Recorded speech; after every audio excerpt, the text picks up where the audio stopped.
తర్వాత అంశ పురాణ పఠనం. పురాణ పఠనంలో ఆ అంశం చేసిన పుచ్చకుడు మనకందరికీ మంచి మిత్రుడు లంకా మురళి గారు.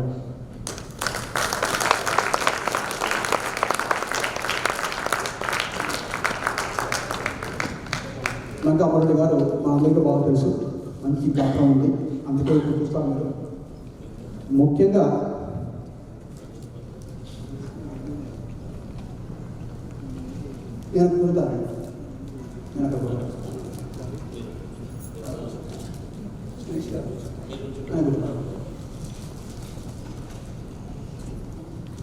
గురుగారు మన లంకా మురళి ప్రత్యేకత ఏంటంటే కూచిపూడి నృత్య బాగా తీసినవారు. వేదాంత నాగవదారి వేదాంత కళాక్షేత్రంలో కూచిపూడి నృత్యం బాగా నేర్చుకొని మా అందరి మధ్య ఎన్నో ప్రదర్శనలు ఇచ్చిన కూడా ఉన్నారు. రామకథ, శ్రీనివాస కళ్యాణము, భక్త ప్రహ్లాద అలాంటి చాలా చక్కటి రమ్యమైన యక్షగాన నాటకాలని మనకి ప్రదర్శించి హనుమంతుడిగా మృదు భాషగా మనందరికీ బాగా పంచాయన. తర్వాత అంశ ఆసువుని చాలా ఆసువుగా చెప్తున్న యువతి శ్రీమతి ఇంద్రాణి బాలభట్టు గారు.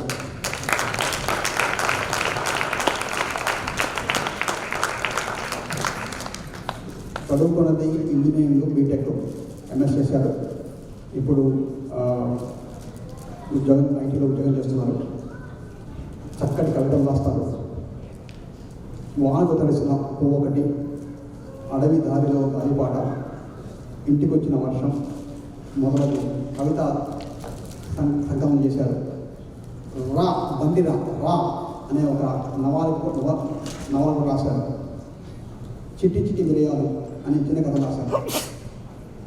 వీళ్ళ బాబాయ్ గారు అక్షతలు అవధాని బాలపత్రి శ్యామల.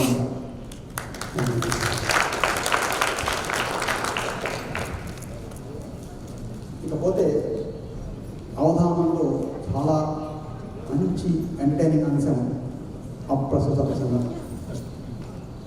ఈ అప్రస్తుత ప్రసంగాన్ని ఈసారి ఇద్దరిగా చేస్తున్నాం. గురు శిష్యులు గురువు గారు శ్రీ వంగూరి చిట్టనాథ్ గారు.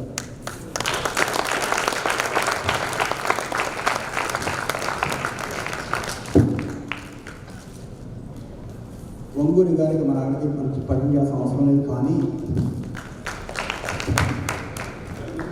గురువు గారికి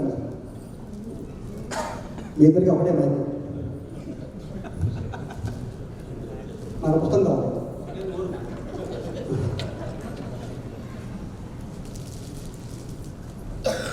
Vanguri Chittanath is the pride of Texas.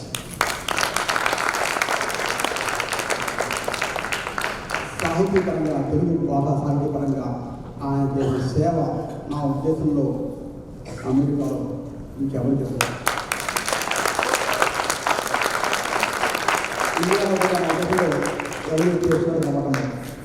అలాంటి మన వెన్నెల రాజు వంగూరి చిట్టనాథ్ కాకినాడలో పుట్టారు. ఐఐటిలో మెకానిక్ ఇంజనీరింగ్ చేసి 74 మన ఊరు వచ్చారు. వచ్చి ఊరుకోకుండా 76లో తెలుగు సంస్కృతి సమితి మొదలుపెట్టారు. So TCA founding member.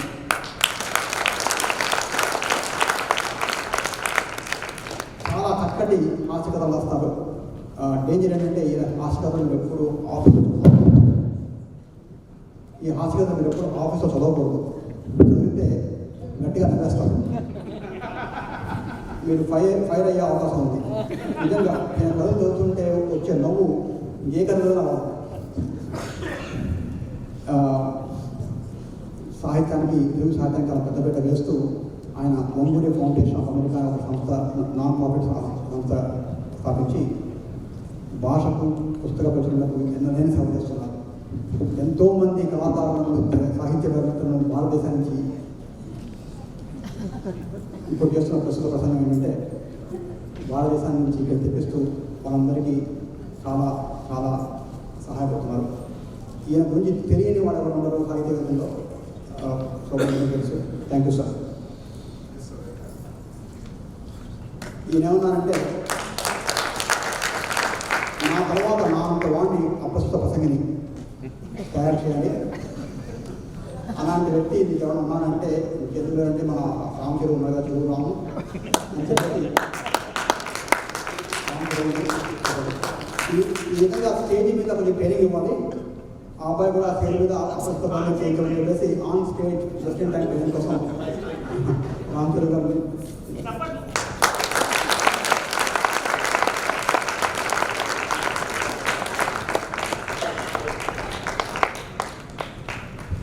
జాగ్రత్తగా వాటర్ ఉంది.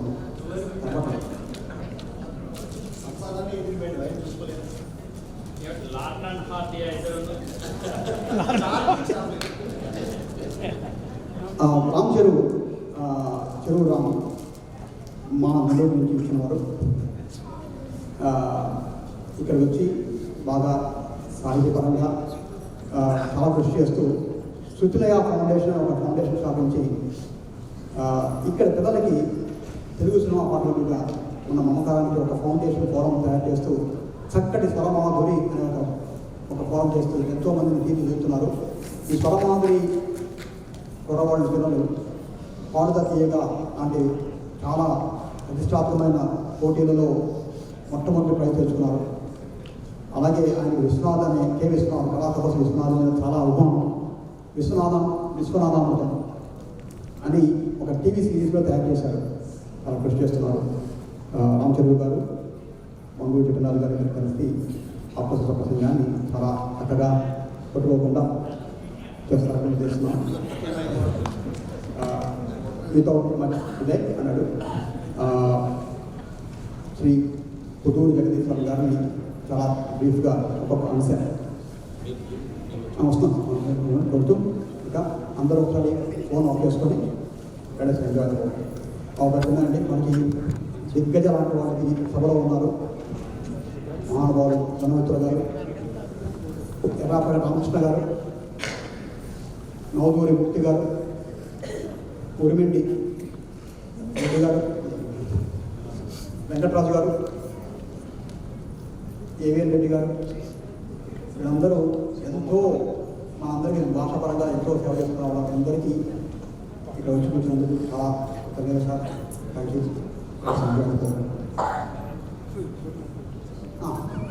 అనుకున్నాగా మర్చిపోతాను. ఈ అవధానాన్ని చక్కగా స్క్రైబ్ చేస్తూ మనందరికీ తెలుగు అర్థమయ్యేట్టుగా అక్కడ ప్రొజెక్టర్లో ఎప్పటికప్పుడు తెలుగులో టైప్ చేస్తూ ప్రొజెక్ట్ చేయడానికి మనందరికీ చాలా ముఖ్యమైన శేషత సాయిగా రాచకుండా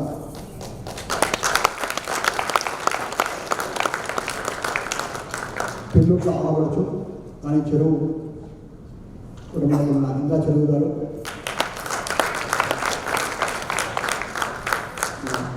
తర్వాత అవధానం తర్వాత మా ఆస్థాన వేదిక శ్రీ సీతారామయ్య గారు వచ్చి వేద మనస చదువుతారు. గణేస్తాపుతారు.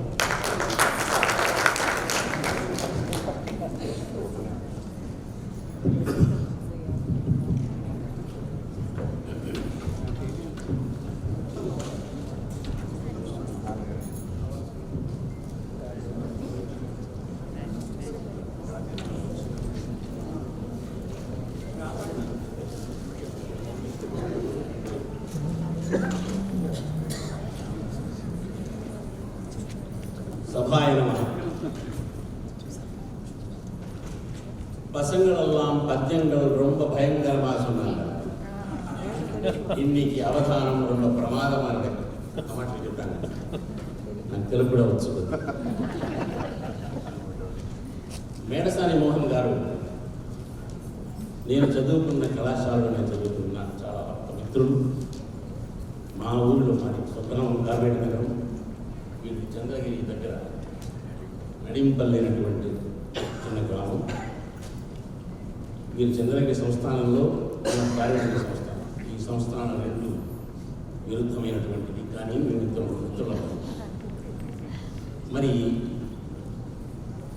వీరిని మన జంధ్యాల బాబాయ్ శాస్త్రి గారు వీరి గురించి ఒక చాలా పద్యాలు రాశారు. అంత ఆ కాలంలోనే దాదాపు 8,00,000 పద్యాలు రాశారు. స్వతహాగా 10,000 పద్యాలు రాశారు. అంటే అవధానంలో చేసిన పద్యాలే కాకుండా ఈ 10,000 పద్యాలు అంటే భాగవతంలో దాదాపు 8,500 పద్యాలు ఉన్నాయి. ఒక్క భాగవతాన్ని పరిపూర్తి చేశారు.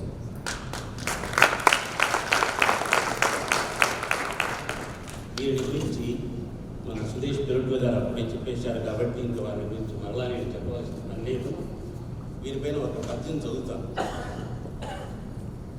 చిరుత ప్రాయమునందు చేవ నిండిన ఎట్టి అవధానమునరించ అహాయనగా యవనంబున సల్య ఆర్ట్స్ కాలేజీలో అష్టవధానము అద్భుతముగా 30 ఏండ్లకు ముందు పుష్కరునందు అవధానమును చేసి అదరగొట్టే డల్లసు నగరాన సల్లలితంబుగా అవధానమునరించి అశ్వమెక్కే. మేము అశ్వారోహణం చేశాం. మీరు గంట పండిన తొడిగా డల్లసు అట్టి భరతీ సమమూర్తి అమల స్ఫూర్తి చారు సుతకీర్తి కవితల చక్రవర్తి రమ్య రసధుని సాహిత్య రాజధాని మేటి అవధాని కవిరాజు మెడసాని.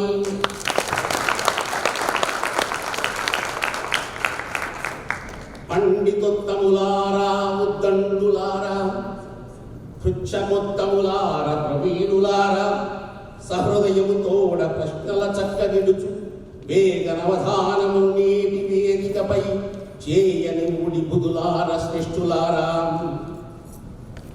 ఇక అష్టావధాన కార్యం అనేటువంటిది చాలా గొప్పది. అష్టావధానాన్ని గురించి అవధానం అంటే కాన్సన్ట్రేషన్ చెప్పారు ఇంతకుముందు. తిరుపతి వెంకటేశ్వర కవులు అష్టావధానాన్ని గురించి ఒక చిన్న పద్యం చెప్పారు. రాష్ట్రంగా చెప్పినటువంటి పద్యం. అష్టవధానమంట జనులందరూ చూడగ వేడుకంట తక్కష్టము నేనయొత్తునట కాదనదాలను తల్లిలో దయాదృష్టిని గుర్చి ప్రోతువని స్థిరతతో తలదాల్చినాడా నిర్దుష్టముగా రచించి విభుదుల్కుని ఆడగ చేయు భారతీయన. అంటే అటువంటి కష్టమైనటువంటి కార్యాన్ని నిర్దుష్టంగా చేసినటువంటి భారతిని కొలిచారు ఆ కాలం.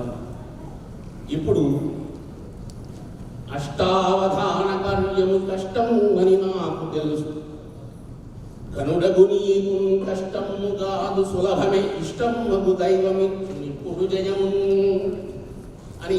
ఇప్పుడు అటువంటి అవధానాన్ని మీరు చేయబోతున్నారు కాబట్టి ఆ విధంగా ఒక పద్యం చెప్పారు. అవధానాన్ని క్లుప్తంగా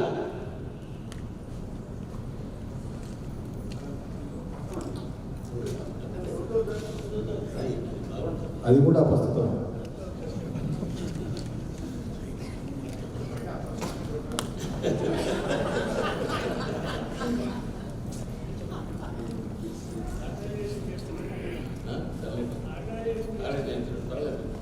అది కూడా తీసేస్తే బాగుంటుంది. అవధానాన్ని గురించి క్లుప్తంగా ఒక పద్యం రాశారు. ఒకరు నిషేధముడు ఒకరు సమస్యను ఆపయును కండడు దత్తపదిని ఇచ్చు ఒకడు నాశువు నడ్డునొకడు పురాణమును పఠించు మరొకరు వర్ణనించు ఆలోచనలు చేయునప్పుడే అప్రస్తుతంపు ప్రశ్నలించు దండిగాను ఒకరు నిస్తాక్షరి ఒప్పిదంబుగనించు గట్టి ధరణ నుండు చిట్ట చివరా ఇది అవధాన కళయించు ఇలను వరగు ఇట్టి దానిని చేపట్టినాడు మెడసాని మోహన్ గారు చూడనేడు సరసమతులార బుధులార సభికులారా.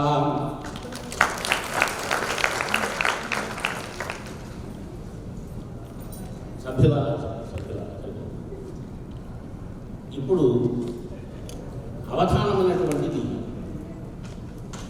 అష్టావధానం అనేటువంటిది 8 మంది పృచ్ఛకులు అనేటువంటి దానికి నేను 1978 సంవత్సరంలో వచ్చినప్పుడు పృచ్ఛకులు అనేటువంటి ఆంగ్లంలో ఏం పదమని యోచన చేశాను. చిట్ట చివరి ఒప్పులు తినటువంటి వారు విజయవాడ నుంచి వచ్చారు. వారు అక్కడ స్టాటిస్టిషియన్గా ఉన్నారు. వారు టాస్క్ మాస్టర్ అని పేరు పెట్టారు. ప్రతి ఒక్కరికి ఒక్కొక్క టాస్క్ మాస్టర్. ఎందుకంటే ఇది చాలా గొప్ప టాస్క్. ఇది నిషిద్ధాక్షర అనేటువంటిది ఈ అవధానం 4 ఆవుట్లో జరుగుతుంది. మొదటి ఆవుట్లో నిషిద్ధాక్షర అనేటువంటి అంశాన్ని తీసుకున్నటువంటి నిషిద్ధాక్షర, సాధారణంగా నిషిద్ధాక్షరి అక్షరాలు ఉంటారు, చాలా క్లిష్టమైనటువంటి. మీరు ఫర్ ఎగ్జాంపుల్ రైట్స్ యూనివర్సిటీని డిస్క్రైబ్ చేయాలనుకున్నాను ప్రశ్న. ఆర్ అనేటువంటి మొట్టమొదటి అక్షరం రైస్ అనేటువంటి ఆర్ ఇస్తే ఐ చెప్పకూడదు అంటారు నిషేధం. అవధాని గారు ఆర్ అంటే ఐ చెప్పకూడదు. మళ్ళీ ఏదో చక్కగా రెడ్ టవర్ ఉందనుకోండి ఆర్ ఈ అన్నారనుకో ఈ చెప్పకూడదు. ఈ విధంగా ప్రతి అక్షరానికి మీరు నిషేధం వేస్తూ వస్తారు. లలిత గన్నవరంగా. మరి ఆ తర్వాత న్యస్తాక్షరి అనేటువంటి అంశం. న్యస్తాక్షరిలో మొదటి పాదంలో 10వ అక్షరం మా, రెండవ పాదంలో 4వ అక్షరం హా, మూడవ పాదంలో 10వ అక్షరం ఏదో ఒకటి. ఆ విధంగా ప్రతి ఒక్క పాదంలో ఒక్కొక్క అక్షరాన్ని నియమించి దాన్ని ఈశ్వరపరంగానో ఏదో ఒక భావం ఇచ్చేట్టుగా ఒక పద్యం చెప్పమని చెప్తారు. దాంట్లో అవధాని గారు మొట్టమొదటి పాదాన్ని మాత్రమే చెప్తారు. మరి వారికి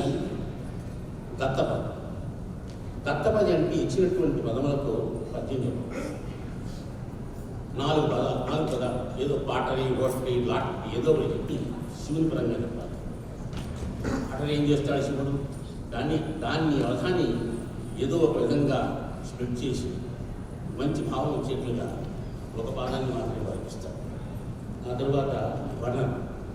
వారు ఇది వర్ణనటువంటి తమాషైనటువంటి అంశం. ఎందుకంటే వారు వచనంలో ఇచ్చినటువంటి ఆ వర్ణనాత్మకమైనటువంటి వర్ణను అవధాని గారు ఒక పద్య రూపంలో చెప్తారు. దాంట్లో కూడా మొదటి పాదమే. ఆ తర్వాత సమస్య. ఏ సమస్య అంటే చాలా సమస్యలు మీరు వినుంటారు, ఎన్నో సమస్యలు. ఉదాహరణకు సంస్కృతంలో చంద్రోదయే వృత్తి చక్రవాక అనేటువంటి ఒక సమస్య. చంద్రుడు ఉదయించినప్పుడు చక్రవాక పక్షి నృత్యం చేయదు, కానీ చంద్రోదయే వృత్తి చక్రవాకి వెళుతూ అంటే రామచంద్రుని గురించి రామచంద్రోదయే వృత్తి చక్రవాకి అనేటువంటి గుణం. అది ఈ విధంగా సమస్యలో మొట్టమొదటి పాదం మొదలెడతారు. మళ్ళీ పురాణ పట్టణం అనేటువంటి మీరు ఇంగ్లీష్లో నేర్చుకుని ఉంటారు. యానిటేషన్ అంటాం మనం కాలంలో. ఎవరో షేక్స్పియర్లో ఏదో ప్రవర్తనలో ఒక స్టాంజా ఇచ్చి ఇది ఎక్కడ ఉంది అని అడిగితే ఎలా చెప్పాలి కదా, ఆ విధంగా యానిటేషన్. దాన్ని మీరు అడుగుతారు. ఏదో భాగవతంలో ఏ మూలంలో ఉన్నటువంటి పద్యం ఒకటి సాధారణంగా గొప్ప పద్యాలు ఇస్తారు, కానీ అడగవచ్చు. కానీ మన వారికి 1,00,000 పద్యాలు తెలుసు కాబట్టి ఏ కావ్యంలో నుంచి ఏ పద్యం ఇచ్చినా చెప్పగలుగుతున్నారు. ఆ విధంగా వారు యానిటేషన్ ఇస్తారు. ఏదో పురాణ ఒక పద్యాన్ని చదువుతారు, దాని యొక్క విషయాలు. ఆ తర్వాత పురాణం మన మేనసాని గారు చెప్తారు. మళ్ళీ మీది ఆశ. ఇంకా ఏదో ఒక సంఘటనలో ఏదో ఒక అంశాన్ని ఇచ్చి ఆశువుగా పద్యం చెప్పమంటే మన మేనసాని గారు అప్పటికప్పటికే చెప్పేస్తారు. ఈ విధంగా మన హాస్య కళా బ్రహ్మని కూర్చున్నారు. వీరు అవధాని గారు చాలా యోచనలో ఏదో ఒక పద్య పాదాన్ని పూజించాలని యోచన చేస్తున్నప్పుడు ఏదో ఒక ప్రశ్న అంటే మీ ఊళ్ళో వంకాయ బీసి ఎంత, దానికి ఎందుకు వంకాయ బీసి ఇప్పుడు అర్థంగా అటువంటి అర్థం లేనటువంటి ప్రశ్నలు వేస్తూ ఉంటారు. దానికి అవధాని తప్పకుండా ఏదో ఒక విధమైన సమాధానం చెప్పి జనం రంజింపజేస్తూ చెప్పేటువంటి కొన్ని సందర్భాలు ఉన్నాయి. ఈ విధంగా ఆయన ఒక ఆవుట్ అయిన తర్వాత మళ్ళా రెండో ఆవిడతో మీరు 2వ పాదం, అదేవిధంగా 3వ ఆవిడతో 3వ పాదం అన్నీ చేసి 4 పాదాలు చెప్పిన తర్వాత చివర కారణం. ఇది చాలా కష్టమైనటువంటి మీరు ధారణ బ్రహ్మ. ఎందుకంటే 5 సహస్రాలు 5,000 పద్యాలను మెదడులో పెట్టుకుని చెప్పేటువంటి సాహసం మీకు ఉన్నది. ఇది ఎలా అంటే మెమరీ అనేటువంటి దానికి ఒక వెయిట్ వేస్తే మనకంతా ఉన్నటువంటి 1 మిల్లీగ్రామ్ మెమరీ అయితే వీరికి 1 కిలోగ్రామ్ మెమరీ ఉన్నది.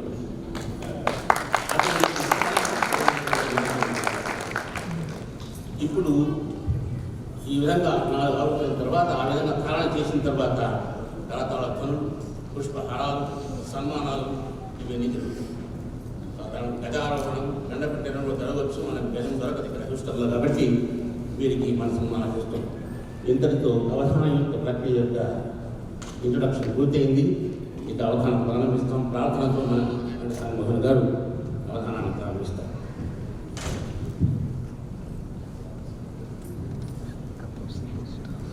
Everything is loose.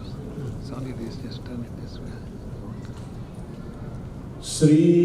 శ్రీనీహారధరాధర సానూద్భవ వీచికా వసంవద నిశ్వాసానూన యోగ విద్వద్ధార ధ్యానానంద మకరంద ధారాపార శ్రీమన్ మృదుమద పంకేజామోద మరందపాన హర్షామల సుస్థిరఫల భక్త సంగతి శ్రీమద్వేంకటపతి శ్రీమద్వేంకటపతి శ్రీమద్వేంకటపతి వశీకృత దీప్తి ఏ దేవి సుకుమార పాదాబ్జ మకరంద మమరద్రుమంబుల కాదిధార ఏ నేమ బంగారు చేరంపు కుచ్చెళ్ళు దేవతా ముకుట సందీప్త లహరుడు ఏ చాన చరుదోయి ప్రాచుర్య సంగీత సాహిత్య విద్యా విశాల హర్మ్యం ఏ తల్లి వదరాంబు జాతంబు శశ్వత్ కళానంత సౌందర్యహారి నిలయం అమ్మహాదేవి అమ్మహాదేవి అమ్మహాదేవి విశ్వ విశ్వాంతరాళ సర్వ మానవాభ్యుదయ సంస్కార సార సంతత అనుగ్రహ ప్రభాజాల హేర భారతీదేవి మన్మనోభద్రయుక్త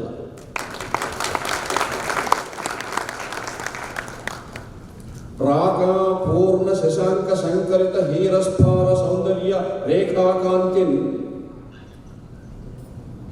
రాగా పూర్ణ శశాంక సంకరిత హీరస్ఫార సౌందర్య రేఖాకాంతిన్ ధళధళహళ్యములతో ధళధళహళ్యముల సంక్రాంతులు విశాళింపగా ఆకాశంబున హంసయానమున వాహ్యాళిని పచారించు తల్లి కంజోద్భవురాణి నా ఎడద ఉల్లేఖింపుమా ఛందములు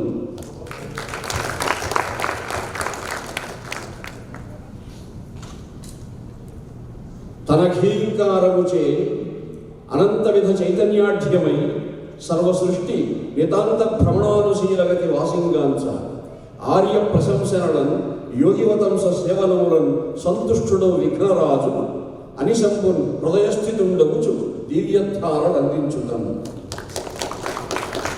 సురుచిర తపోవలు మోహరహిత దీక్షాఢ్యు శ్రీ శివానంద మునీశ్వరు కరుణాకరు అస్మత్ గురువరు పద పంకజములు కొలిచదనిపుడు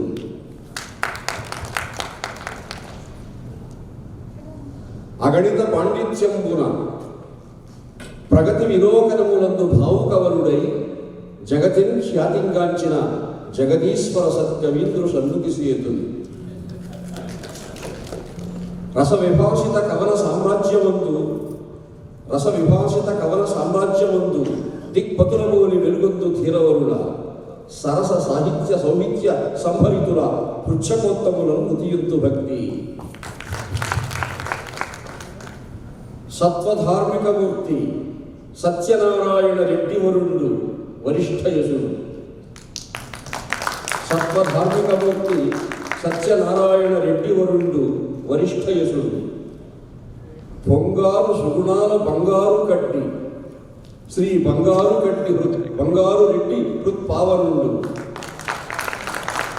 సాహిత్య సంగీత సత్కళావయ బుద్ధి శ్రావణ ఎర్ర ప్రసన్నమూర్తి పండితవరులెల్ల పరవశించుచు భేషునిమిచ్చు సుధీషుడు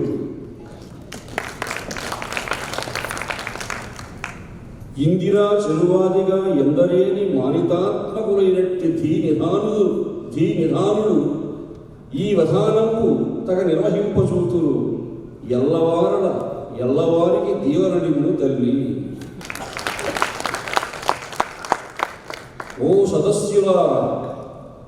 ఓ సదస్యులారా ఉద్దండ పాండితీ శివుండులారా మృదు వచస్కులారా భారతీ కృపా ప్రభావము చేత నా తెలిసినంత మాత్ర పలుకువాడ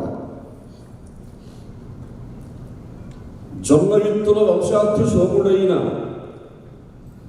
రామలింగేశ్వరాహ్వయ రసహృదయుడు పద్య గద్య నిర్మాణ సంవేద్య ధిషణ ఆస్మదీయ నమస్కృతులు అందుకున్నా. అభ్యుదయ పరంపరాభివృద్ధిగా అవిచ్ఛిన్న సంప్రదాయార్థినై అష్టావధాన సాహితీ విన్యాసాన్ని నిషిద్ధాక్షర అంశంతో ప్రారంభిస్తూ ఉన్నాను. శ్రీ గురుభ్యో నమః. అవధాన సరస్వతులకు నమస్కారం. నేను నిషిద్ధాక్షరి పూనుకోవడం మీ ముందు సాహసమే. నా ప్రయత్నం నేను చేస్తాను. నేను అడిగే అంశము కీశాధీశున్ మారుతిన్ ఈశాంశుని ఆంజనేయు ఇనశతకాశన్ శ్రీశపద నతావేశున్ ధీశున్ వర్ణింపు ధీశున్ కందమ్ములోన తెలుపును సుతవి. నిషిద్ధాక్షరులో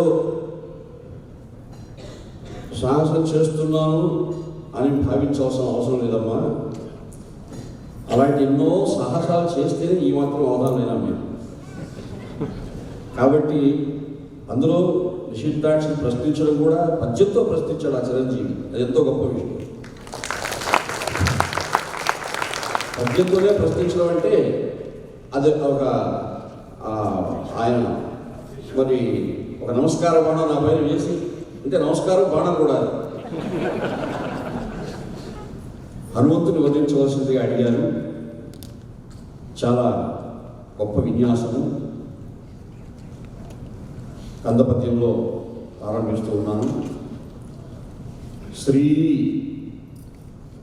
మొదటి అక్షరం హకారం నిషిద్ధం. హకారం హనుమంతుడిలో హ.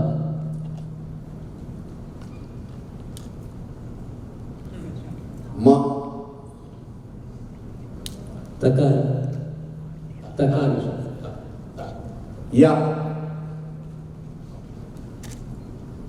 మకారం మకారం వా అవధాని గారు, బాల బ్రహ్మచారి ఇంతమందిలో అతను ఒక్కడే బాల బ్రహ్మచారి. నాకు సందేహం ఉంది. మోడీకి రాహుల్ గాంధీకి కళ్యాణం ఉందంట. మీరే ముహూర్తం నిశ్చయించండి. ఎందుకంటే వారికి ఆ యోగం ఉంటే ఎవరైనా ముహూర్తం నిశ్చయించేవాళ్ళు అప్రస్తుత ప్రసంగంగా ఎవరైనా ఉండాలని నా భావన.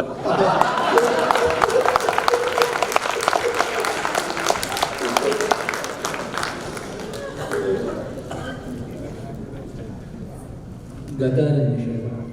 గ అర్థి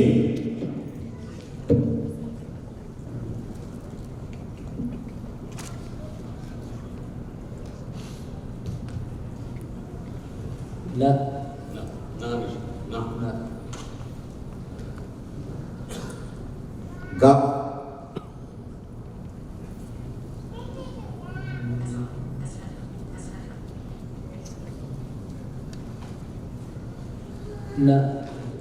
గ న మ మళ్ళీ న క గమక గమన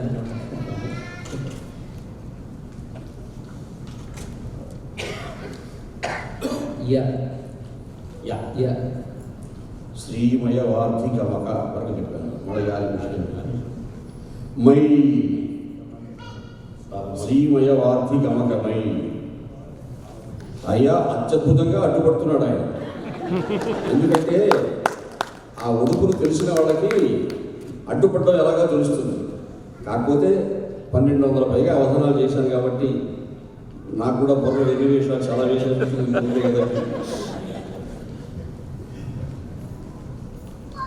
ఆయన సముద్ర లంఘనం మొదటి పాదంలో వచ్చింది. అబ్బాయి బాగా బాగా మంచి ప్రయత్నం చేశాడు. ఆ ఉద్యమం గొప్పది. ఎందుకంటే అక్షరబద్ధమైనటువంటి ప్రతి అక్షరాన్ని ఏమి చెప్పబోతున్నారో నిజంగా నేను చెప్పేవి ఊహించాడు ఆయన. అది చాలా భవిష్యత్తు, ఆయన గొప్ప భవిష్యత్తు ఉందని నాకు అనిపిస్తుంది. నిషిద్ధాక్షరంలో మొదటి పాదం పూర్తయింది. న్యస్తాక్షరం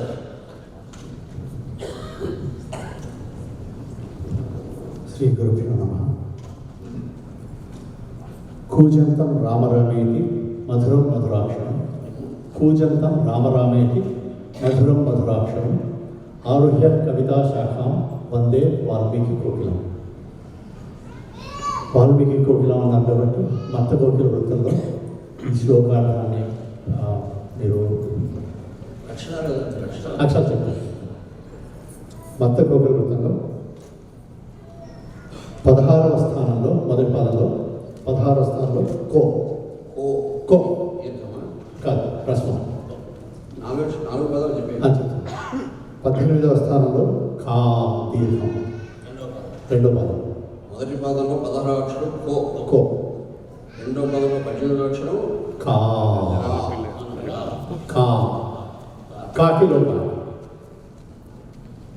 మూడవ పాదంలో 7వ స్థానంలో లు కింద కావద్దు, కు లు కింద కావద్దు. లు మూడో పదంలో ఎన్నో అక్షరం 7వ స్థానం ఏడో అక్షరం ఉల్కు లుకు పలుకులో పలుకులో. 17వ స్థానంలో 4వ పాదంలో 17వ స్థానంలో తుము తూ కింద మావద్దు. తు ఆత్మలో ఎన్నో అక్షరం 17వ స్థానం 17. మొదటి పాదంలో 16వ అక్షరం కో, రెండో పాదంలో 18వ అక్షరం కా, మూడో పాదంలో 7వ అక్షరం కు, నాలుగో పాదంలో 17వ అక్షరం ము ము ము. తుము మత్త కోకిలని చెప్పాలి. వాల్మీకి మహర్షిని వర్ణించాలా? అదే కూజంతం రామరామేది మధురం మధురాక్షరం, ఆరుహ్య కవితా శాఖం వందే మాలిక వాల్మీకి మహర్షి. ఆ శ్లోకానికి అర్థాన్ని తెలుగు మతకో. ఈ మత కోకిల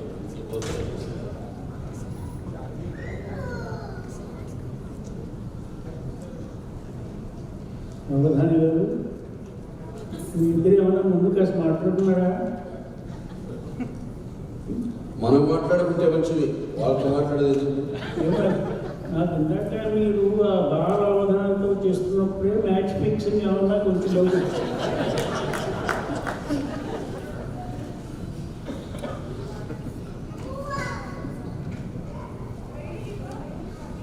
జెన్యున్గా కూడా తగిన మ్యాచెస్ ఉంటే జరిగేది లేదు. ఆ కుర్రాడికి మ్యాచ్ ఫిక్సింగ్ చేసేట్టున్నాడు ఈయన.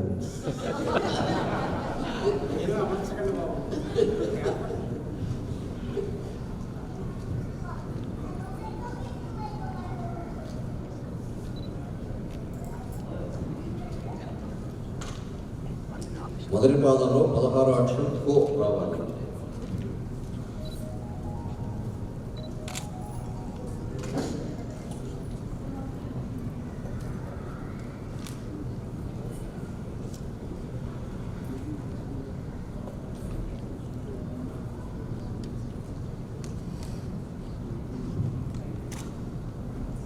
వారు వాల్మీకి మహర్షి యొక్క రామగానాన్ని కోకిలాలాప మాధుర్య భరితమైనటువంటి రీతిలో రామాయణం చెప్పినటువంటి ఆ ఆదికవి యొక్క వైభవాన్ని ఈ పద్యంలో వర్ణించే ప్రయత్నం నేను చేస్తున్నాను.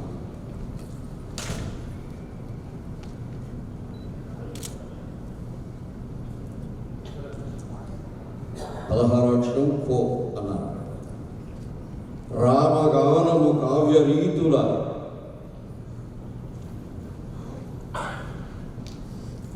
రామగానము కావ్య రీతుల రమ్యతీర్థుల కొండలై.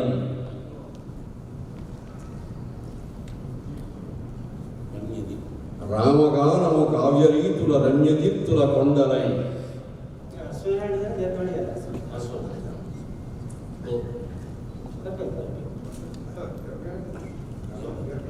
అది అడ్డు ఎంతగా వస్తుంది హర్షంగా వస్తుంది.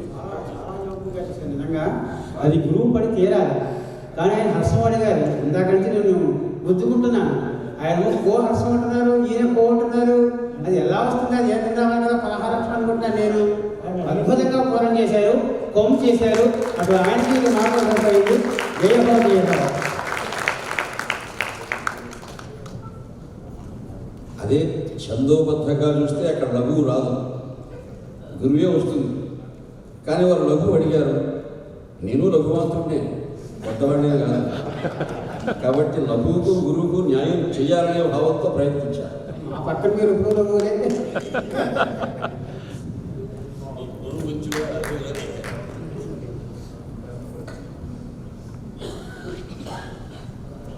దత్తపది. అవధాని గారికి నమస్కారం.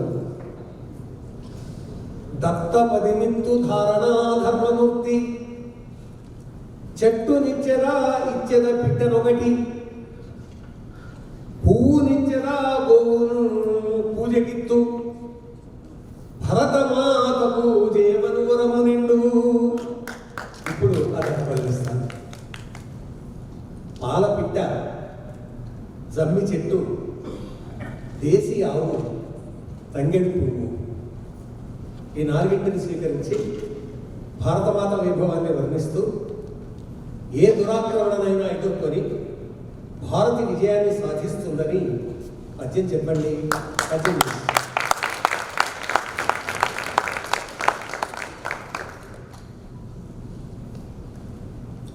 పాలపిట్ట, జమ్మి చెట్టు, దేశీ ఆవు లేదా దేశీ గోవు, దేశీ గోవు, తంగెడు పువ్వు, తంగేడు పువ్వు. కష్టమైన భారతమాత యొక్క దిగ్విజయం. అవధానం గారి పాపం కష్టాలు వచ్చాయి.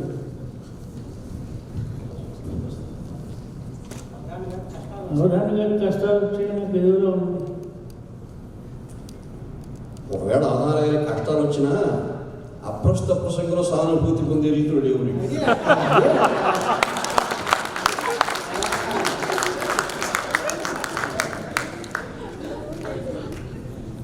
అవధాని గారు ఏ అవధానైనా ఇప్పుడు ఈ కష్టం అనుకుంటే వాళ్ళు అవధానాలు చేయలేండి.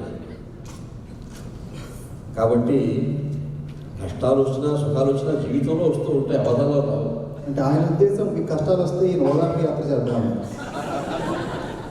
ఓదార్పు యాత్రలో అది ఇప్పుడు పాతపడిపోయింది. ఇప్పుడు కేవలం రాజకీయ పాదయాత్రలు జరుగుతున్నాయి మన దేశంలో. అన్ని యాత్రలు పోతూ ఉన్నాయి. ప్రజలు అన్ని యాత్రలు గుర్తిస్తూ ఉంటారు, గమనిస్తుంటారండి. చిట్టరాజు గారి గొప్పతనం ఏమిటంటే హ్యూస్టన్ నగరంలో 89లో నేను అవధానం చేశాను. 91లో మళ్ళీ సభల్లో అవధానం చేశాను. 93, 95 వరకు నేను వచ్చాను. 97 నుంచి మా సోదరులు వచ్చారు చాలామందికి ఈ దేశానికి. అయితే నేను అవధానం ప్రారంభిస్తే నాకు వారసులు 97 నుంచి వచ్చారు ఈ దేశానికి. కానీ చిట్టరాజు గారికి వారసులు ఈరోజు వచ్చారు. ఆయన ప్రస్తుతం అండి, ఆయన ప్రస్తుతం. అది చూడండి ఎంత గమ్మత్తుగా ఉంది.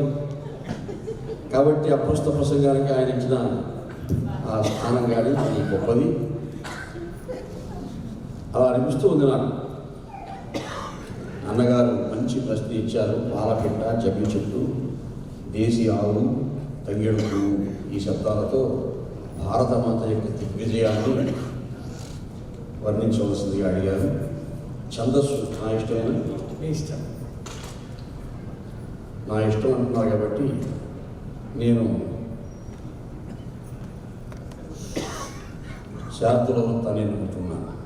ఆయన కేవలం నా ఇష్టం వదిలిన మాత్రం ఏదో సులభంగా తేట ఎక్కువ అని చెప్పడం కాదు. అది కూడా కష్టమే పద్యాలు. కానీ ఒక శార్దుల వృత్తంతో చెప్తాము. అన్నగారు అనుకుంటాను మంచి ప్రశ్న అడిగారంటే ఆదికవి వాల్మీకి దగ్గర నుంచి కూడా ఈ భారతమాత వైభవాన్ని చాటిన మహాకవుడే. భారత భూ ప్రజాహృదయ పంకజములు వికసించి ఆర్ష సంస్కార విశేష సౌరభము సర్వదిగంతములందు వర్వ ఆధారం నీవే కావున సుధా రసధారణ నాదు జిహ్వ సంచార మునర్పుమా జనని శారద నిరదమూర్తి భారతి. అటువంటి భారతి, ఆ భారతీదేవి పేరుతోనే, సరస్వతీదేవి పేరుతోనే మన దేశం ప్రకాశిస్తూ ఉంది. భరతుడే రాజు పాలించి ఉండవచ్చు కాక, కానీ భారతి అంటే వేదం, జగన్మాత, ప్రపంచానికే విజ్ఞానం ఇచ్చినటువంటి మాత. ఆ భారతీయ వైభవం వాల్మీకితోనే ప్రారంభమైంది. ఇందాకే అడిగారు. ఇప్పటికి కూడా ఇంకా వాల్మీకి వాల్మీకి స్మృతిలోనే ఉంది మనస్సు. పాలపిట్ట అంటే ఆ ప్రణయం నుంచి ఆది కావ్యం వచ్చింది. అమ్మా భారతి పాలపిట్ట ప్రణయోద్యద్భూత కావ్యంబురే మొదటి పాదం. అమ్మా భారతి పాలపిట్ట ప్రణయోద్యద్భూత కావ్యంబురే.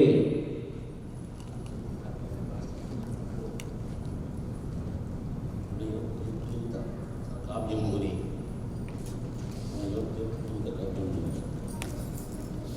పాదపూర్తి మొదటి పాదం దత్తపదం మొదటి పాదం పూర్తి. అమ్మా భారతి పాలపిట్ట ప్రణయోద్యద్భూత కావ్యంబురే. ప్రణయం పాలపిట్టల ప్రణయం నుంచి ఆ వాల్మీకి మనసు ద్రవించి ఆది కావ్యం అవతరించాడు. పాలపిట్ట ప్రణయోద్యద్భూత కావ్యంబురే. అవధని గారు భారతదేశం గురించి టాపిక్ వచ్చింది కాబట్టి పవన్ కళ్యాణ్కి ప్రధానమంత్రి అయ్యే అవకాశం ఉందా? మీకు ప్రధాన అయ్యే అవకాశం ఉంటే అది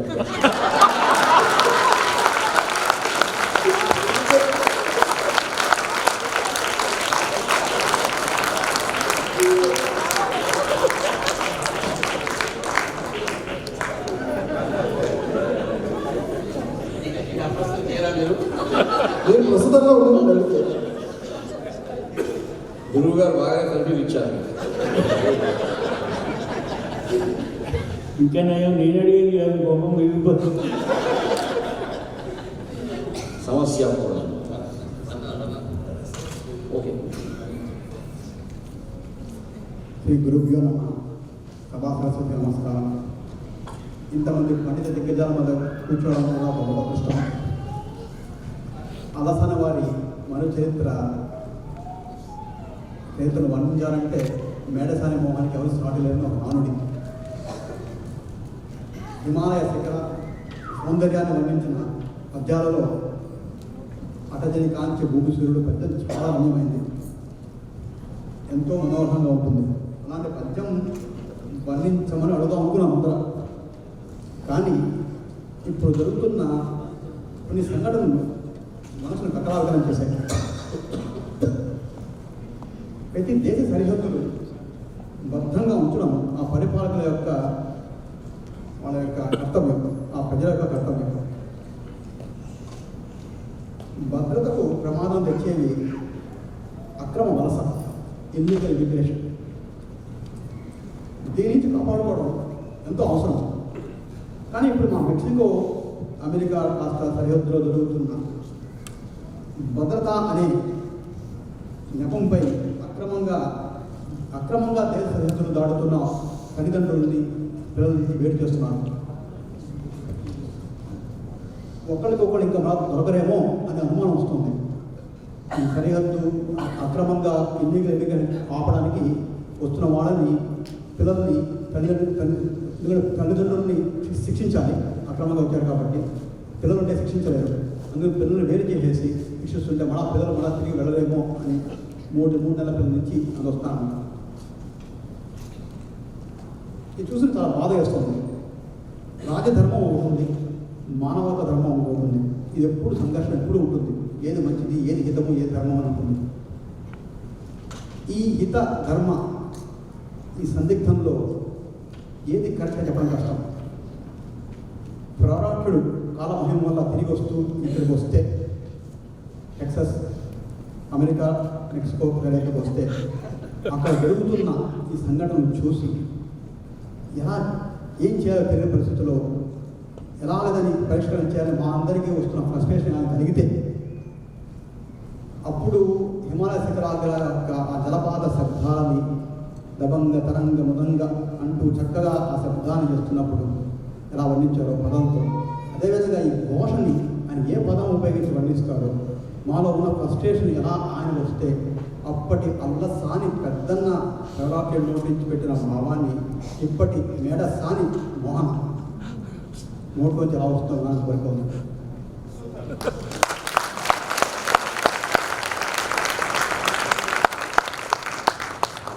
చంపకం అంటే బాగుంటుంది.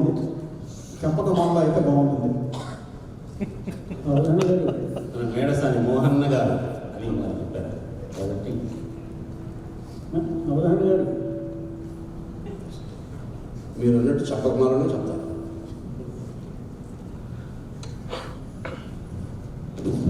అవధాన్ గారు మా సుద్దేశేవాడు గారు నాకు అక్షరం అర్థం అవ్వలేదు.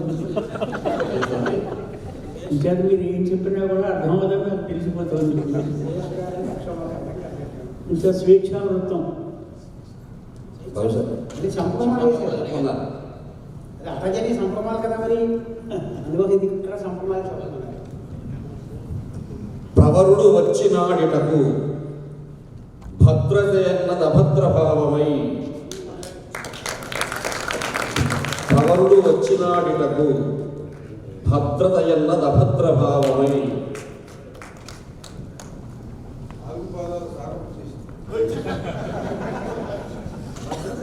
అభద్రభావమై భద్రభావం ప్రవరుడు వచ్చినాడిటకు భద్రత అన్నది అభద్రభావమై. అవధాన్ గారు ఇప్పుడు ఆయన ట్రంప్ గురించి టాపిక్ తెచ్చారు కాబట్టి సుందోపు సుందులు సింగపూర్లో మీటింగ్ పెట్టుకున్నాను ఈ మధ్య. సుందోపసుందులా సుందులు ఎవరు ఉపసుందులు ఎవరు వాళ్ళిద్దరు ఈ గురు శిష్యులు చూస్తే వాళ్ళే గుర్తొస్తున్నారు. ప్రశ్న పూర్తి అవ్వలేదు. సుందులు ఎవరు ఉపసుందులు ఎవరు అని అదే నాకు ఇప్పుడు సందేహం. వాళ్ళిద్దరు ఆ, వాళ్ళే గుర్తొస్తూ ఉంటే మీ ఇద్దరు ఎవరో సుందరో సుందరో చెప్పలేకపోతున్నాను. వసుంధర శిష్యుడు శిష్యుడే ఉపసుందులు కావాలి, కానీ మీరు అలా కాకండి. మీరు మంచి గురు శిష్యులే కండి. ఎందుకంటే భారతీయ సంస్కృతిలో 4 వేదాలు, 6 శాస్త్రాలు, అనేక ఉపనిషత్తులు, మహాభారతాది ఇతిహాసాలు ఇవన్నీ కూడా ఇప్పుడైతే మనకు ముద్రణా యంత్రాలు వచ్చాయి, యంత్రాంగం పెరిగింది, మనం అన్నీ అచ్చు వేసుకొని కంఠస్థం పెడుతున్నాం. కానీ ప్రాచీన కాలంలో ముఖ్య సరస్వతి గురు శిష్యుల యొక్క అనుబంధంతోనే నిలిచింది. ఈరోజు అప్రస్తుత ప్రసంగం కూడా గురు శిష్యుల అనుబంధం చూస్తున్నారు కదా మీరు. కాబట్టి ప్రాచీన కాలం నుంచి ఏ సంస్కృతి పైన, ఏ గురు శిష్యుల అనుబంధం పైన ఈ భారతీయ వాంగ్మయం అంతా కూడా అఖండమై నిరాఘాటంగా వస్తూ ఉందో ఆ సంస్కృతిని బాగా కాపాడుకోవాలి. కాబట్టి ఎప్పుడు గురు శిష్యుడు మంచివాడు కావాలి, కానీ శుద్ధోపశుద్ధుడు కావాలి. నాకు కూడా ఈ నిజానికి ఈ పాండిత్య ప్రతిభా విశేషం రావడానికి కారణం మా గురువులే. బాల్యంలో అక్షరాభ్యాసం చేసిన మా గురువు గారు శ్రీరాములు గారు, ఆయన మహా భక్తుడు, భాగవతోత్తముడు. ఆయన అక్షరాభ్యాసం చేసిన రోజు నుంచి నాకు ఈ భక్తితత్వాన్ని అలవరిచినారు. దానికి కారణం మా తల్లిదండ్రులు. మా ఊళ్ళో ఏకోపాధ్యాయ పాఠశాల, ఒకడే ఉపాధ్యాయుడు. ఆ రోజుల్లో మా ఊళ్ళో విద్యుత్ శక్తి లేదు. ఆయన రాత్రుల్లో ఒక లాంతరు తీసుకొని వీధుల్ని తిరిగి విద్యార్థులు చదువుతున్నారా లేదా ఇంట్లో చూసేవాడు. ఈరోజు నేను పాఠశాలలో చెప్పిన పాఠాలు వీళ్ళు చదువుతున్నారా లేదా ఇంట్లో చూసేవాడు. అంతా అంకిత భావంతో చదువు చెప్పాడు మా. ఆయన ఇల్లు మా ఇంటి పక్కే ఉండేది. అది మాకు ఒక రకంగా నాకు కొంత కంటకప్రాయం అనిపించింది బాల్యంలో. ఎందుకంటే ఆయన దగ్గరే ఉంటాడు కాబట్టి ఎప్పుడు ఆయన పరివేషంలో ఉన్నట్టుగా భయం, మాకు చాలా భయం. గోడే అడ్డం ఆయనకి మాకు. ఆయన ఏదో బ్రాహ్మీ ముహూర్తం ఎంత లేచి రావునిపై పద్యాలు చదువుతూ ఉంటాడు. ఆయన ఆ పద్యాలు చదవడం విన్న క్షణం నుంచే ప్రారంభమైంది నాకు కూడా ఈ ఆసక్తి పద్యం. చిన్నతనంలో మా అమ్మ దగ్గరే పడుకునేవాడిని నేను. మా తల్లి కారణం నాకు ఈ ప్రేరణ కూడా. ఆయన ఒక పద్యం చదువుతుంటే ప్రతిరోజు చదువు ఆ పద్యం నాకు విజయం. అది మాత్రం తప్పకుండా వినేవాడిని, కూర్చునేసేవాడిని ఆ సమయానికి. ఖండన భీముడాత్తజన బాంధవుడు జ్వల బాణ తోణ కోదండ కళా ప్రచండ భుజ తాండవ కీర్తికి రమమూర్తికి రెండవ సాటి దైవవిక వేడరుచుని కడకట్టి భేరిక దండద దండ దండ నిడదంబుల జండము నిండ మత్త వేదండమునికి చాటదను దాసరథీ కరుణాపయోనిధి. ఈ పద్యం తప్పకుండా చదువుతాడు ప్రతిరోజు. ఆ బిందుపూర్వక డకారంతో కూడినటువంటి శబ్దాలు వింటూ ఉంటే ఎందుకో ఆ పశుపదేవి నాడు ఆనాడు ప్రవశించి మనం కూడా ఇది నేర్చుకోవాలి అని ఆలోచించారు. ఆయన దగ్గర వినడమే రోజు వినేవాడిని, నాకు వచ్చేది కాదు. వాళ్ళు చెప్పుకోవాలని ప్రయత్నించేవాడిని, వచ్చేది కాదు. మా అమ్మ నాకు వస్తా చూసేది. మా అమ్మ ఆ రోజు నాకు సూత్రం చెప్పింది, అలా రోజు వింటూ ఉంటే నీకు రాదు నాయన. ఆయన చెప్పే పదంలో ఒకే పదం విని రోజు సాయంత్రం వరకు అదే చెప్పుకుంటూ పంటల భీముడు అంటే పంటల భీముడే సాయంత్రం వరకు అదే చెప్పుకో. రెండో రోజు ఆత్మదిన బాంధవుడు అదే చెప్పుకో, నీకు 10 రోజులకు ఆ పద్యం వచ్చేస్తుంది అని చెప్పి ఆమె చెప్పిన సూత్రం ఈనాటికి నాకు ధారణ యోగానికి ఎంతో ఆమె చెప్పినట్టుగా ఆచరించాను. ఆచరిస్తే 2 వారాలు పట్టింది ఆ పద్యం పూర్తిగా. నాకు అప్పుడు అక్షర జ్ఞానం లేదు, నాకు ఏమి అచ్చులు హనులు తెలియవు, ఏమి నేర్చుకోలేదు. బాగా ఇప్పుడు చిరంజీవులు అప్పచెప్పినట్టే మా అమ్మకి అప్పచెప్పాను ఆ పద్యాన్ని. అప్పచెప్తే మా అమ్మ నాకు కాదు అప్పచెప్పాల్సింది, ఉపాధ్యాయులు చెప్పాలన్నాను. ఆయన దగ్గరికి ఇంటూ నేర్చుకున్నాము. ఆయన వారింటికి తీసుకుపోయిందాను. నాకు భయం, ఆయన చూస్తేనే భయం. ఆయన పర్వాలేదు ఆయన చెప్పు, ప్రతిరోజు వింటున్నావా నువ్వు, మంచి పని చేసావు నువ్వు చెప్పు అన్నాడు. సరే ఆయన మర్యాదగా పలకరిస్తుంటే మొత్తం ధైర్యం వచ్చింది. గడగడా చెప్పాను. చెప్తే అమ్మ వీడి వయసు ఎంత, వీడి పుట్టినరోజు తీసుకురండి, అవకాశం ఉంటే పాఠశాలలో చేర్చుకుంటాను. అయితే మా ఊళ్ళో జనవరణాలు కూడా రాసిన ఆయనే, అది కూడా తెప్పించి చూశాడు. చూస్తే ఒకటి మాత్రం గుర్తుంది, 30 నక్షత్రం రోజు. ఆ రోజు ఆయన వైష్ణవ భక్తుడు కాబట్టి ఆండాళ్ పూజలు చేస్తూ ఉంటారు. ఆ నక్షత్రం రోజు పుట్టాడు, పేరు కూడా పెట్టింది ఆయన. నాకు మొదటి పదంలో మొదటి పదంలో ఉంటే మో అక్షరం రావాలని మోహన్ అనే పేరు పెట్టింది కూడా ఆయనే అని. వెంటనే నాకు అప్పుడు నిండలేదు, 5 ఏళ్ళ వయసు నిండలేదు. ఆయనే చూశాడు. నిజానికి 4 ఏళ్ళు కూడా నిండలేదమ్మా, కానీ వీడికి ఏదో మంచి ఒక జ్ఞాపకం పెట్టిన శక్తి బాగా ఉన్నట్టుంది, నేను చేర్చేసుకుంటాను పాఠశాలలో. అంతకైతే 1వ సంవత్సరంలో 2 ఏళ్ళు కూర్చోబెడతాను, వీర్యవంతంలో పెట్టాను. అలాగే మా తల్లిదండ్రులు సంతోషంగా చేర్చేశాను. పాఠశాల వెళ్ళానండి. ఆ రోజు కూడా మంచి అనుభవం నాకు. మొదటి తరగతి పిల్లలతో కూర్చోబెట్టి ఆ అనే 2 అక్షరాలు రాశాను. ఆ రోజంతా అవి నింపుతూ ఉండాలి అందరూ. ఆయన హస్తం ఏ గమనంలో పోయిందో గుర్తించి నేను నా పక్క వాటి పలక తీసుకొని రాసి చూపించాను. అది చూసి ఆనందపడ్డాడు. ఆనందపడి వీడికి 2 ఏళ్ళు ఒక తరగతిలో కూర్చోబెట్టారు, పని లేదురా ఇంకా ప్రతి సంవత్సరం మార్చేయచ్చు. అలా ప్రారంభమైంది. అంటే గురు శిష్య అనుబంధంతోనే ఈనాడు నాకు ఈ పాండిత్య ప్రతిభావిశేషం కలిగింది. అలాగే ఆ అక్షరాభ్యాసం చేసిన గురువు గారి దగ్గర నుంచి, ఉన్నత పాఠశాలలో పాఠం చెప్పిన తెలుగు ఉపాధ్యాయుల దగ్గర నుంచి, ధ్యానయోగం నేర్పించినటువంటి శివానంద గురుదేవుల దగ్గర నుంచి అందరూ కూడా వారి గురు కటాక్షం నాపై ప్రసరించింది. కాబట్టి ఈనాడు నిరాఘాటంగా ఇలా చెప్పగలుగుతున్నాను నేను అని నేను సవినయంగా చెప్తున్నాను. అందుకని గురు శిష్యుల అనుబంధం శాశ్వతంగా ఎప్పుడూ వర్తిల్లాలి. ఈ దేశంలో, మన దేశంలో, భారతదేశంలో, ఈ దేశంలో కూడా వర్తిల్లాలి. నన్ను అడిగితే ఇప్పుడు మన దేశం కంటే ఇక్కడే బాగా ఉంది అనిపిస్తూ ఉంది నాకు చూస్తూ. ఇలాగే వర్తతాను పరివర్తతాను. ఈ జాతకం అలా ఉంది. ఆయన సుందరపసందులు ఎంత వచ్చారు మీ ప్రకారం మీ జాతకం అలా ఉంటుంది. నా జాతకం చూడండి, మా ఇంటి పక్క ఎవరున్నారు మీకు పని తెలిసిపోయి ఉంటుంది. నానా చెత్త వాగే మనిషి దొరికాడు నాకు.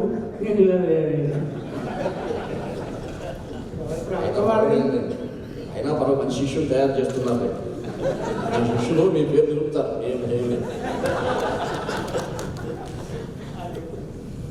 సమస్య సభాయ నమ.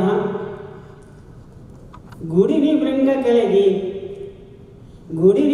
కలిగి గుడిలోన లింగంబు మృంగ కష్టమగునే లెక్క ఎగురే. గుడినే మింగేశాడు మామూలుగా. ఆ లింగం దగ్గర ఎంత శత సహస్ర జలధి చక్కగా ఈ దిన, శత సహస్ర జలధి చక్కగా ఈ దిన. ఈ అష్టావధానము గోష్పదం మునీద గొప్ప ఎగునే, గోష్పదం మునీద గొప్ప శ్రమయే. అదే మానవా, పంచసహస్రావధానం చేసిన మీకు ఇది పెద్ద పంటి కదా నలుసు, ఓ చిన్న శనకబద్ద లాంటిది. అది మేము ఎప్పుడూ గుర్తించాం. అయినను ఇయగావలెను అందుడి నాదు సమస్య సత్కవి. అయినను ఇయగావలి తప్పదు కదా. అందుడి నాదు సమస్య నా సతికి నా పతికి ఇద్దరే సతులు, నాకును నీకును నాన్నకిద్దరే. నా పతికి ఇద్దరే సతులు, నాకును నీకును నాన్నకిద్దరే. నా పతికిద్దరే సతులు, నాకును నీకును నాన్నకిద్దరే. ఇది స్వామి నా సమస్య. నా పతికి ఇద్దరే సతులు, నాకును నీకును నాన్నకిద్దరే. అది లెక్క. నేను మీకు నల్లేదు, మీకు నాకు చూపించాను నేను. అయ్యా అవునా? ఏమన్నా కానీ రావాలి.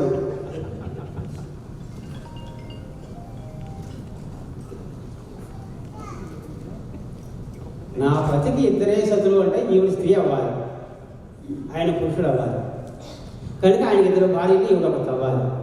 కానీ పక్కనే ఉంటుంది నాకును నీకును నాన్నకిద్దరే అని ఎప్పుడైతే అన్నామో ఇది కాస్త అన్నవాడు మగవాడు అవ్వాలి. ఈ మగవాడు ఎదరవాడితో మాట్లాడుతుంటే అనాలి.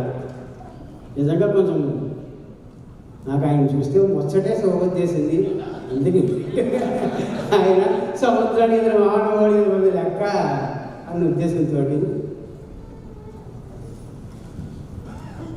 అవధాన గారు మొన్న ఎక్కడో పేపర్లో చదివానండి. ల్యాండ్ లైన్ అంటే కట్టుకున్న పెళ్ళం లాంటిది. ఒకసారి ఇంట్లో తెచ్చిపెట్టి కూర్చున్నాక ఎక్కడికి వెళ్ళదు. అదే సెల్ ఫోన్ అయితే ప్రియురాలు లాంటిది. జేబులో పెట్టుకుని ఎక్కడికైనా తీసుకెళ్ళొచ్చు. 2-3 సంవత్సరాల తర్వాత మోడల్ మారిపోతే కొత్త ప్రియురాలు తెచ్చుకోవచ్చు.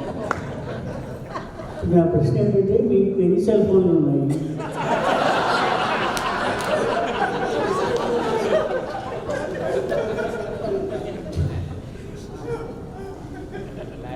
ఇప్పుడు సెల్ ఫోన్లతో నిమిత్తం లేనటువంటి వాళ్ళు లేరండి.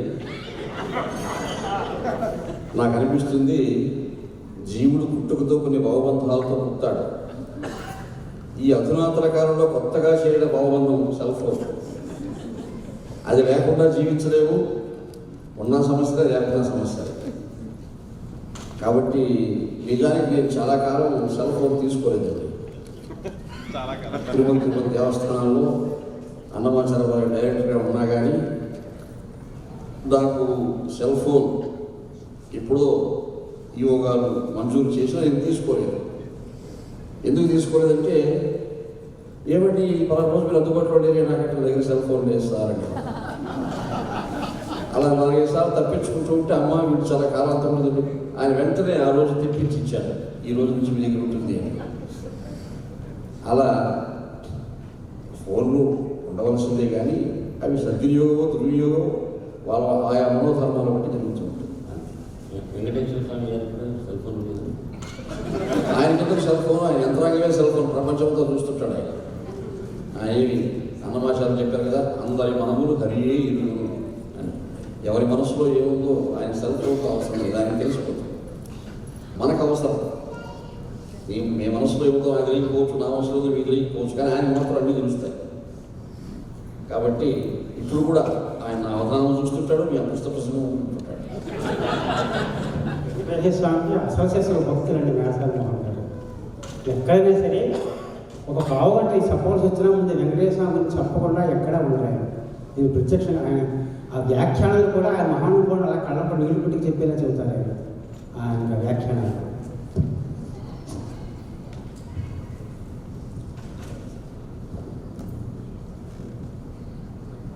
నేను అడిగిన ప్రశ్నకి మీరు చెప్పిన సమాధానం నా పతికి ఇద్దరే సతులు సమస్య. నా పతికి ఇద్దరే సతులు, నాకును నీకును నాన్నకిద్దరే.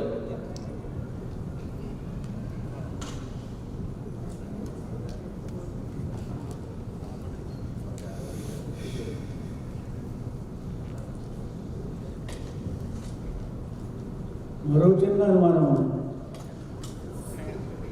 అవధాన్ గారు, మరో చిన్న అనుమానం. మొన్న అమెరికాలో ఒకసారి బస్సు ఎక్కానండి. బస్సు ఎక్కితే వాడు ఎంజాయ్ యువర్ రైడ్ అన్నాడు. అంటే ప్రయాణం హాయిగా చేయన్నాడు. అదే ఇండియాలో బస్సు ఎక్కితే దేవుని స్మరింపుము.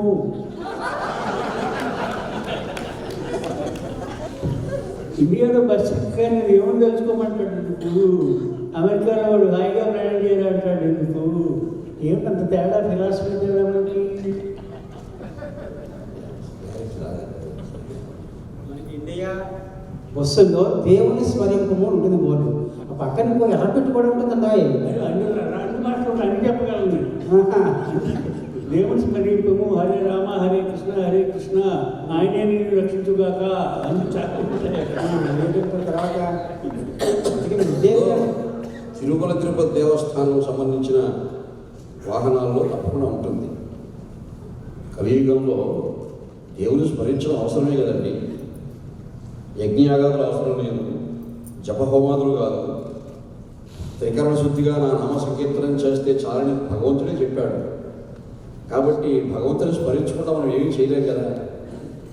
నేను అవధానము చేయలేను, మీరు అపుస్తక ప్రసంగము చేయలేదు. మీరు కూడా మనసులో స్మరించుకొని ఉంటారు దేవుని అని. గురువుగారి ఉద్దేశం అది కాదండి. ఆయన స్లాష్ ఏమిటంటే ఆయన సెటర్ ఏంటంటే అమెరికాలో బస్సు ఎక్కితే ఎంజాయ్ యువర్ రైడ్ అంటారు, బ్రహ్మాండంగా సరదాగా తిరిగండి అంటారు.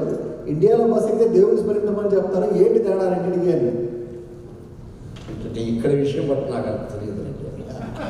రహస్యం మీకు తెలుసు అంతా మాకు తెలుస్తాయి. మరి అంటే మేము చాలా విషయంలో నాకంటే అనుభవం కూడా అంగీకరిస్తున్నాను.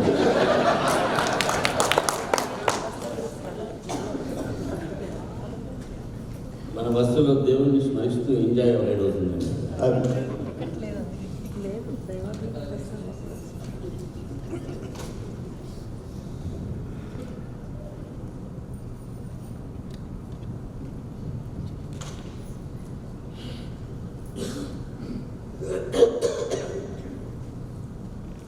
శ్రీపతి పాదభక్తి వివసీకృతమైన రసానుభూతితో, శ్రీపతి పాదభక్తి వివసీకృతమైన రసానుభూతితో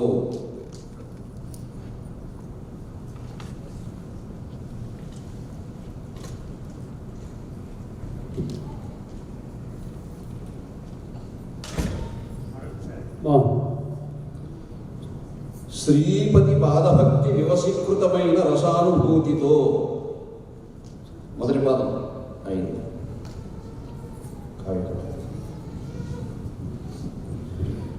శ్రీ గురుభ్యో నమః.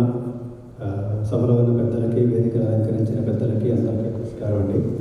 ముందుగా నేను ఎంచుకున్న అంశాలన్నింటినీ స్వరపరిచిన మా గురువు గారు శ్రీ సీతారామయ్య గారు వారికి ధన్యవాదాలు చెప్పుకుంటూ మొదటి అంశం.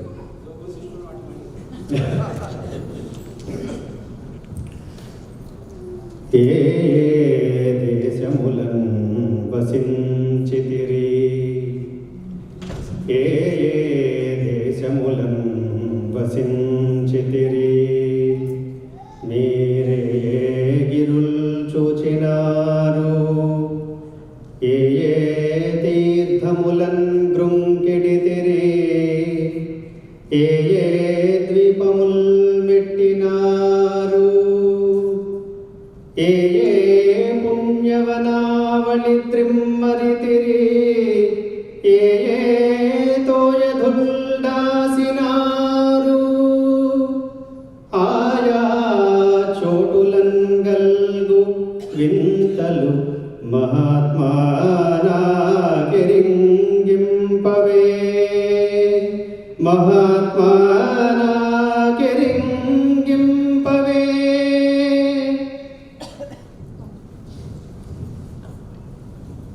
ఎంతో మంచి పద్యాన్ని ఇప్పుడు చదివారండి. అత్యద్భుతమైనటువంటి పద్యం ఇది.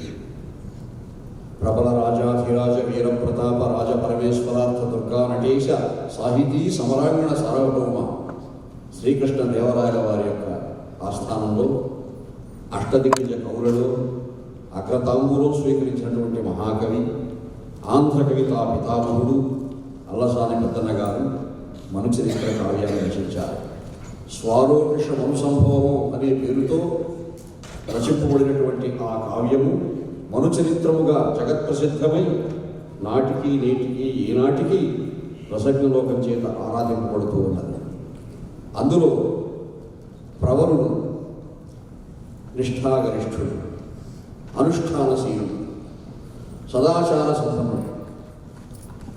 ఆయనకు ప్రతిరోజు ఆయన అనుష్ఠానం ఎలా ఉంటుందంటే అగ్నిహోత్రములు, పూజలు, పునస్కారములు, పారాయణాదులు పూర్తయ్యేసరికి మధ్యాహ్నం దాటిపోతుంది. అయితే మనసులో ఒక ఆశ, తీర్థయాత్ర చేయాలి అని. కానీ ఈ ఆచారం అంతా ఎలా అవుతుంది? దేశాంతరం పోతే ఆచారం కష్టం. కాబట్టి ఆయన తీర్థయాత్రకు వెళ్ళే సంకల్పం ఉన్నా కానీ తీర్థయాత్ర చేయలేదు. అయితే ఎవరైనా తీర్థయాత్రలు చేసి వచ్చారు అంటే ఆసక్తిగా వెళ్ళి వాళ్ళని పలకరించేవాడు. తీర్థ సంవాసులే తెంచినారని విన్న ఎదురుగా ఏగుత వెత్తయ్యి ఏగి తత్పదముల కెరగి ఇంటికి తెచ్చి సద్భక్తి ఆతిథ్యమిచ్చు ఇచ్చి ఇష్టాన్న సంపృక్తులుగా చేసి కూర్చున్నచో చేరవచ్చు.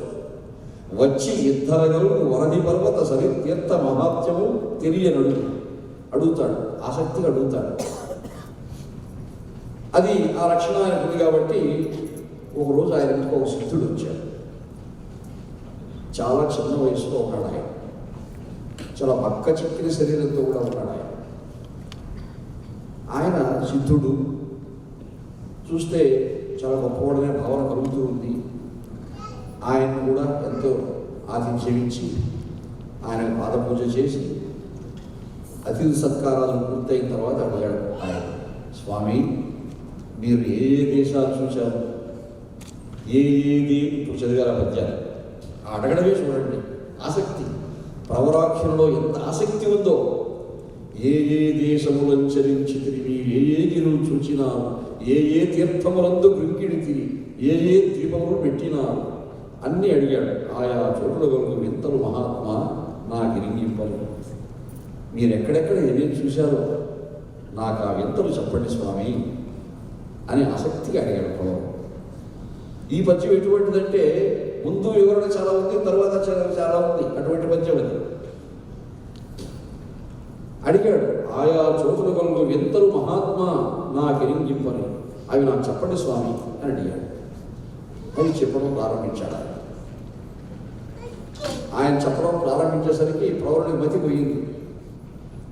ఎందుకంటే ఆయన చెప్పే తీరులా ఉంది. చూస్తే చాలా చిన్న వయసు, కానీ ఆయన చూసిన ప్రదేశాలు ఈ భూమిపై ఎంతుంటే అన్ని పుణ్యక్షేత్రాలు చెప్పేశాడు.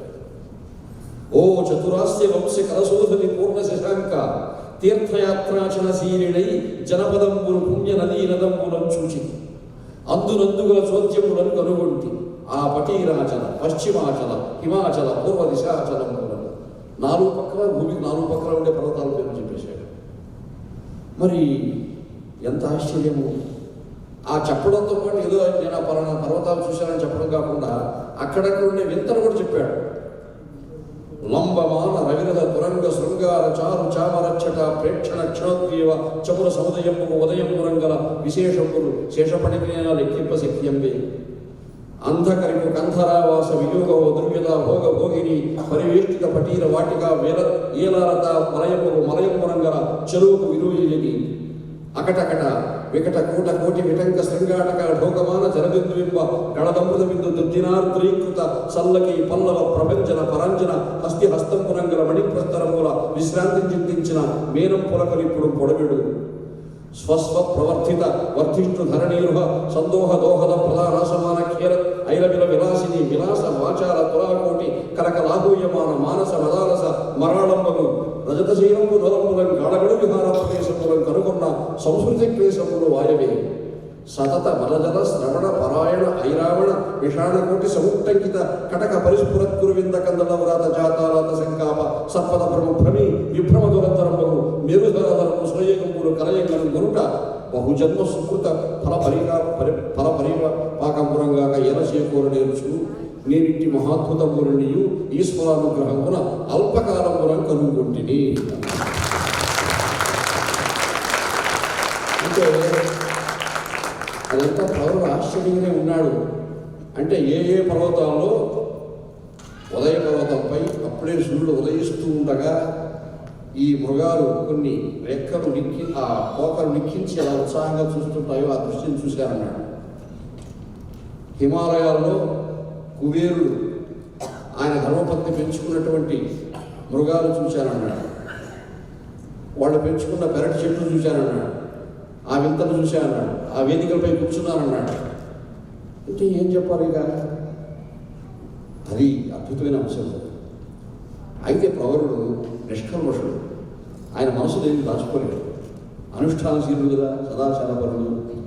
చెప్పేశాడు, అయ్యా నాకైతే అర్థం కాలేదు స్వామి, మీ వయసు చూసి చాలా చిన్నది, వెరవక మీ పునర్తునొక విన్నపము ఇట్టిని ఎలా చూసినా ఎరకలు పెట్టు కొన్న మరి ఏడును పుండును పట్టు ప్రాయము చిరుసుతనము మీ ముఖము చెప్పక చెప్పాడు అద్దిరయ్యా మా గెరుగదరంగి మీ మహిమలు మీరే, నాకైతే అర్థం కాలేదు స్వామి అన్నాడు. అంటే నేను నమ్మడం లేదని పరోక్షంగా చెప్పాడు ఆయన. అప్పుడు అయ్యా సందేహం కలిగితే అడగడం తప్పు కాదు, నిస్సంకోచంగా చెప్పాలి. నీకు ఆ సందేహం కలగడంలో అర్థం ఉంది, నేను కాదండి. అయితే మా దగ్గర పాదలేపం అనే ఒక ఔషధం ఉంది స్వామి, అది పాదాలకు పూసుకున్నామంటే మేము ఆ పాదాలకు పూసుకొని కళ్ళు మూసుకొని హిమాలయాల్లో ఉంటే అక్కడ ఉంటాము. వాయువేగ మనోవేగాల కంటే కూడా వేగంగా పోగలం కాబట్టి అన్ని తీర్థాలు చూడగలిగాము. ఇప్పుడు కానీ నిజంగా మనకు ఆ ఔషధం ఉంటే మనకు వ్యవసాయం కాదు, హాయిగా వచ్చి దేశాన్ని కళ్ళు మూసుకుంటే. అప్పుడు ప్రవరుడికి అయ్యో మనం ఇంత ఆచారం పాటిస్తున్నాము, ఈ ఔషధం మనకుంటే తొందరగా వచ్చేయచ్చు కదా అని ఆ తర్వాత అదే మన చరిత్ర. ఆయన హిమాలయాలకు వెళ్ళడం, ఆయన చదివితే ఒక పద్యమైనా ఇది చెప్పాల్సి వస్తుందో చూశారా? అది తెలుగు వారంతా తెలుసుకోవాల్సినటువంటి అంశము. అల్లసాని పెద్దల గారి గొప్పతనాన్ని, ఆయన అల్లసాని వారి అన్నిక జీవికి ఆ అన్నిక జీవికి తెలిసే రీతిలో మంచి పద్యం వారు చదివారు, చెప్పే అవకాశం నాకు కలిగించారు. నాకేమీ నమ్మకం లేదు సార్. ఈ ప్రారాక్షుడు కనుక అక్కడ దాకా వెళ్ళి ఏ రక్కులు దేవుడికి తిమ్మినో లేకపోతే స్టార్ మీడియేషనో ఉంటుంటే ఏ గొడవలకు మాట తగలకపోదు. ఇంత పద్యాలు వచ్చేసిన అక్కడికి తప్పు చూశాడు మనిషి అక్కడ దాకా వెళ్ళి. బహుశా మీ బాధంతా మీ గౌరవ ఇప్పుడు కనపడలేదు జీవితం కాబట్టి ప్రవరుడిపై కొంత ఏదో మీకు కోపం ఉన్నట్టు.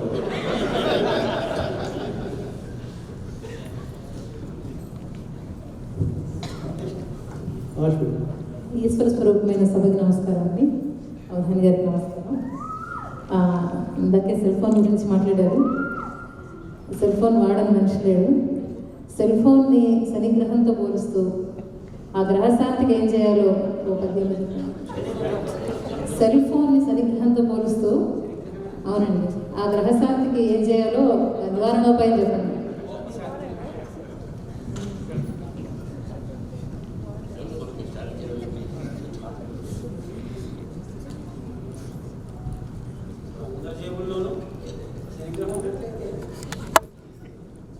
అవధాని గారు మహానటి సినిమా చూశారు కదా? నేను చూడలేదు. శంకరాభరణం చూశారు? సిల్క్ స్మిత చూసుకుంటాడు. సిల్క్ స్మిత చూసుకుంటాడు. మరి ఎవరో మీరు చెప్తూ ఉంటే నాకు అది తెలుస్తుంది, ఆ పేరు విన్నాను. ఎందుకంటే సినిమాలు చూసారు వాటి ఎక్కువ లేదండి. శంకరాభరణం చూశారు? ఆ సినిమా కృష్ణ గారితో తీసుంటే ఎలా ఉండేది? శంకరాభరణం సినిమా హీరో కృష్ణ గారితో తీసుంటే ఎలా ఉండేది?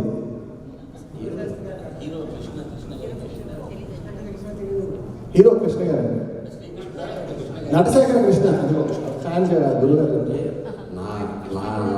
నాకు మీరు ఆ ప్రశ్న అడుగుతుంటే నాకు విన్నపం. అప్రస్తుత ప్రసంగం నాతో చేయండి, శంకర శాస్త్రి గారితో ఎందుకు చేస్తారు? ఆయన మహానుభావుడు, రథసంపన్నుడు, ఆదర్శమూర్తి. ఆయన నుంచి మనంతా నేర్చుకోవాలి. పాపం ఆయనతో అప్రస్తుత ప్రసంగం ఎందుకండి?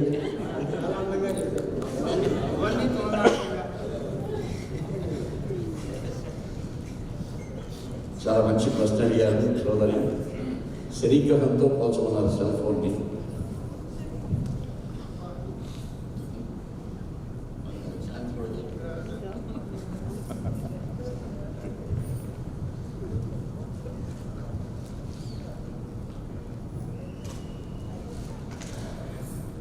స్థాన బలము బట్టి శని సలుపుచుండును మీరు కీళ్ళును సమీళనముగా.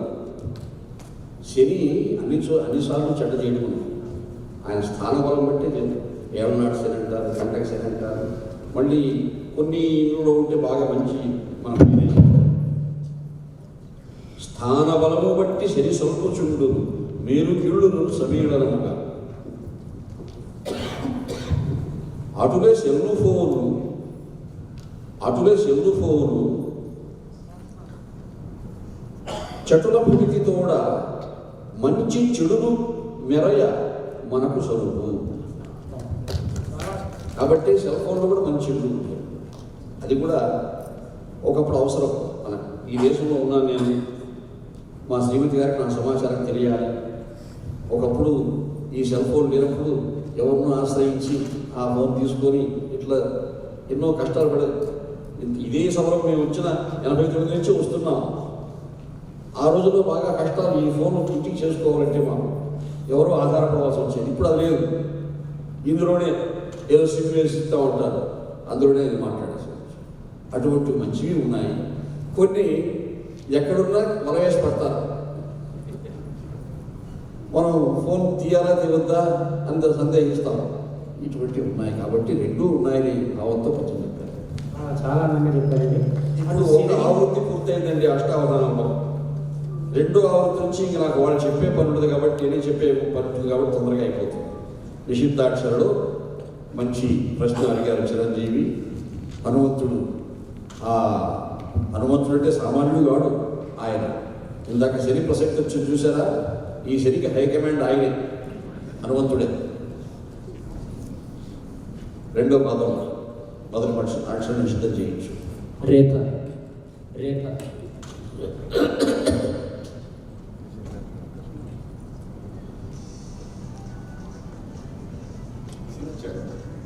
శని గారు వచ్చారు.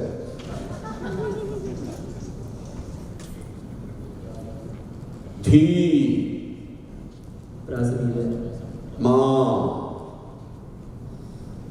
త త ఇన్యా